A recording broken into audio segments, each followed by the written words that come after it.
Kaixo, ongi etorri Bilbora, STEAM egunera, hemen Laperreran. Zeran ditzen zara? Ni Esteban naiz, eta irakaslea naiz Txurrinaga zentro integratu. Eta han daramatzat ja urte batzuk irakasten, baita naiz Erasmuseko ikasleak eta irakasleak bidiratzen ditute mugikotasunak egiteko, Eta ze proiektuaz etorri zara? Ni etorri naiz, guk etorri garen proiektua ekin da azken baten gure ikastetxea ezagutzera ematera. Urte pilo bat darramatzagu lanbide heziketan. Orain dela 10 urtetik gutxi gora bera zentru integratu bat bihurtu ginen.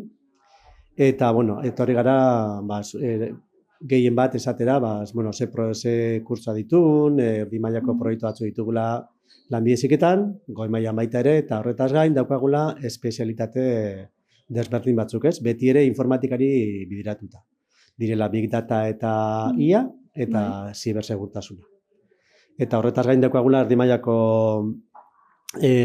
kurtso batzuk, kurtsoak espezialitateak direnak sistema informatikoa bidiratutakoak, erdi mailakoa direnak, gero daukagun merkataritza eta gestio administratibo administrazio kudeaketa. Aldi berean. Eta gero mailakoa ditugula baita ere administrazio bidiratutakoak, informatika ditugu espezialitate guztiak, direnak web garapena,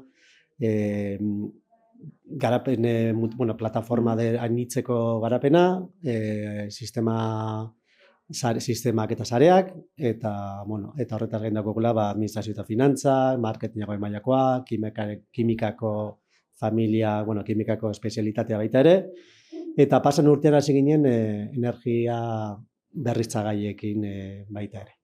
Interesante. Eta espezialitate honek ze garrantza uste duzu dekiela gazteen talentuan? Barkatu? Espezialitatea honek, proiektu honek, ze uste duzu, ze importantzia dekiela gazteen talentuan bai? Nik uste dut azken finean, esan gehinkena da, gazteen azken baten etorkizuna bideratzeko zera dela, aukera bat daukatela horrekin, eta alde batera unibertsitatea gutxi, eta esan dezakun bideratzen dugula da hauren arlora, ez? Gehien bat, eta hori ikusten duguna da baita ere, Europan ere, azken baten indar gehiago eta indar gehiago daukala lanbide heziketak, eta esan nahi dudana da, urtebikoak izaten dira espezialitate honek, eta nahi izan ez gero, naiz eta haurik gustokoa baldin bada jarraitu dezakete gero, unibertsitatean lan egiten, ikasten. Eta STEAM talentuan? STEAM talentuan? Matematikan, ingenieritzan, artean... Izan gehiakena da, egia da, lanbide heziketan matematika eta artea eta ez dela bideratzen, baina kasu honetan, science, STEAM deitzen delako, teknologia eta guzti horretan, badaukala, zer eragin eta zer esan kasu honetan. Eskerrik asko etortzi gaitzik, eta uste ote ondo joatie. Eskerrik asko zuei. Eskerrik asko. Venga, bai, agur. Agur.